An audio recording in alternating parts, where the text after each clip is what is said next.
Welcome to the HyperBang lens removal instruction video. Step number 1. Pull top rim of frame enough so that the edge of the lens is exposed. Step number 2.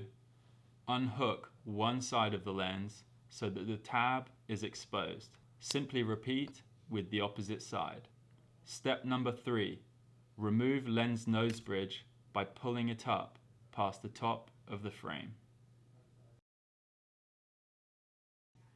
Now onto HyperBang lens mounting.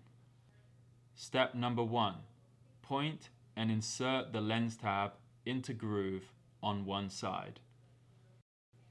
Step number 2. Point and insert the lens tab into groove on the opposite side. Step number 3. Insert bottom corner of the lens into lower groove. Step number 4. Repeat with the opposite side. Step 5. Ensure lens is aligned in groove around the entirety of the frame. Then simply clip the nose bridge into place. Step number 6.